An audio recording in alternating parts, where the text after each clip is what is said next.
So, way back in the Enlightenment period, that little funky period in history where after about 1,000 years of intellectual dormancy, people began to finally wake up and think outside of the box for once in their lives. In that period of time, there was a man, and his name was René Descartes. Now, this particular Frenchman was notable for a number of reasons, but he was most notable for his works in philosophy and mathematics. The man not only was a polymath, but he was also an astute Catholic. So, being these two things, he attempted at one point in time to try and prove that God existed using mathematics and logical reasoning. Unfortunately, during his pathway of reasoning, he ran into a bit of a kerfuffle of sorts. He actually began to realize that using his syllogisms that he could not actually prove anything existed whatsoever, not even himself. So in order to clear up this paradox, he managed to concoct a really pungent proof for how everything and anything exists at all. Being, you've probably heard it before, cogito ergo sum. I think, therefore, I am. Now, applying Descartes' fine reasoning, we can actually come to two conclusions about the nature of some very questionable people that exist on the internet and unfortunately interact with people and other beings in real life. It is that either zoophiles don't exist and they are some sort of metaphysical or psychological manifestation of our collective sickness, so that we can all kind of just point and gawk at something and go, ew, what's going on there? Or these people actually do exist because, like every other being, they are capable of rational, coherent, cognitive thought. It's just simply that they are ignoring some sort of metaphysical principle at play when looking at their own actions. Now, clearly here we know which one of the two this is, and in this video here, I intend to show to all of you what it is in particular that they are breaking in their action. And I hope to add a level of depth to this that hasn't really been talked about a terrible lot. More specifically, I have three contentions that I want to cover in this video. The first one is going to be discussing Immanuel Kant's Ding-an-sich, and then the second one is a look at the metaphysical applications of the categorical imperative, that is by Kant, which is in Belliotti's book, Good Sex. And lastly, I want to look at the concept of the special self, which was put forward by Mr. Arthur Schopenhauer. First up the bat, we have Immanuel Kant. A little bit of backstory on this guy. He was born and raised in a little Prussian town called Königsberg way back when. And his main philosophy centered around how the senses led to human thought, which notably arose in his work on Transcendental Idealism. Now, what he believed is that the human body obtains information from its surroundings via its senses, and it uses our egos, the transcendental ego of a man, to categorize these thoughts based off of these sensations. Now, Kant also believed that these sensations were consequently limited to what they could simply sense, so we couldn't actually get a feel for everything. Therefore, he saw that everything that was unobtainable by the human ego as being a Ding-an-sich, or a thing in and of itself, completely unobtainable by human mind alone. Now, thankfully, language has allowed human cultures to communicate with each other in order to let others know what our boundaries are morally and physically, etc., in order to maintain some sort of cohesion and general moral standard for how we should all act. So as a consequence of this reasoning, we have an ability to form groups of beings that can interact with each other in a metaphysical manner that is, within their group, considered ethical.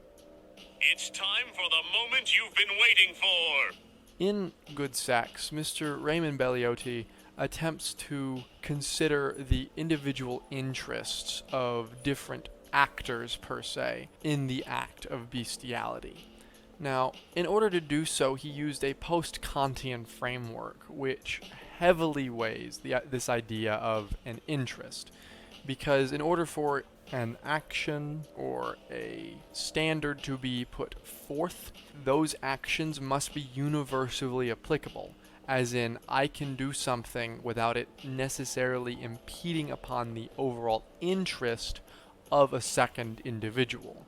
Which, in terms of trying to make some sort of measurement about an action, sex is the perfect place to make such a measurement, because it deals with two people being very, very intimate with each other in ways that I will not delve into. Use your imagination, you sickos. Anyway, within this framework, Raymond attempted to consider the interests of the animal and of the person in this particular act. And what he reasoned was that he couldn't necessarily call bestiality some sort of bad moral action. It didn't necessarily break any sort of interest of said individual. He even said that without consent in this case, that because the interest of an animal is to reproduce and ultimately to survive, and because said consent can't actually be given between these two members of the species, because it can't be verbally or bodily communicated with each other, that even still, because that animal is doing something that they believe would prolong the existence of their species, that it would then benefit them in some way or another to do the act itself with a person. So even by that hypothetical standard, without consent entirely, Belliotti said, we can't necessarily call this something that's bad. Albeit he does go on and still condemn bestiality for what it is, he did leave out something incredibly crucial. Where our good friend Arthur Schopenhauer steps in, being the idea of the phenomenon versus the noumenon. And moreover, the idea of the special self rather than the individual self. Now, Arthur Schopenhauer, who is a successor to Immanuel Kant and also a German, came up with this splendid observation about the noumenon and the phenomenon. Now, to clarify what I mean by noumenon, because it literally sounds like Greek to you right now, the noumenon is what Immanuel Kant would have called the actual conceptualizations of the transcendental ego. They are the ways in which a particular individual ends up perceiving the world via their senses. What Arthur Schopenhauer took note of in an application of his philosophy was that human beings interact with our senses a certain way with our environment, and thus end up with a, generally speaking, a pretty overall similar outlook on how the world is and how the world looks. Now, obviously, there's going to be some sort of discrepancy in between individuals. That's going to be the obvious case. But more importantly is it's almost universal, so much so that we can actually form societies that are cohesive and operate around a moral standard in order to maintain that cohesion and actually work. It's kind of a miracle.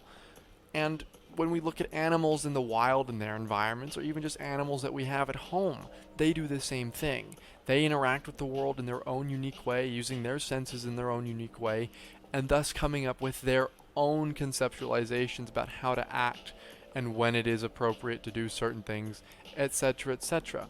What that means is that because we are operating within the world differently with our own different senses, we are consequently forming different perceptions overall about how the world works. Therefore, you can actually separate each species into their own Platonic order.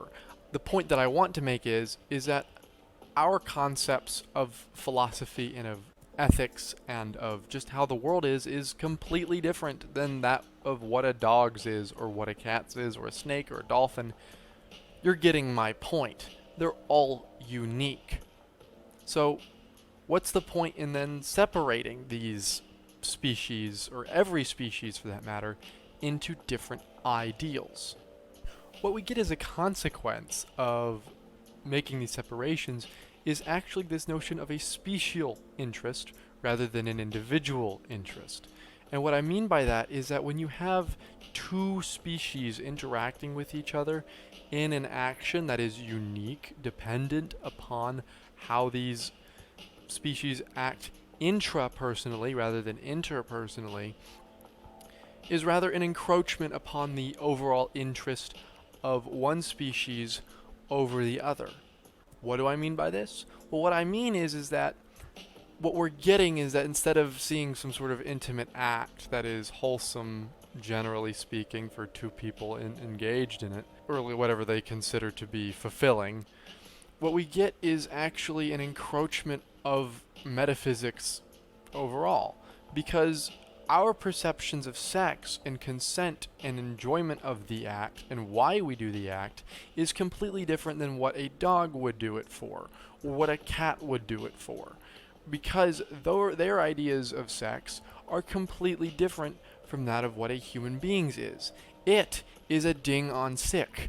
We do not know why specifically they do the things they do, because they can't communicate that to us. We can make a guess, but until the day that we don't know, we can't ethically interact with them in this manner.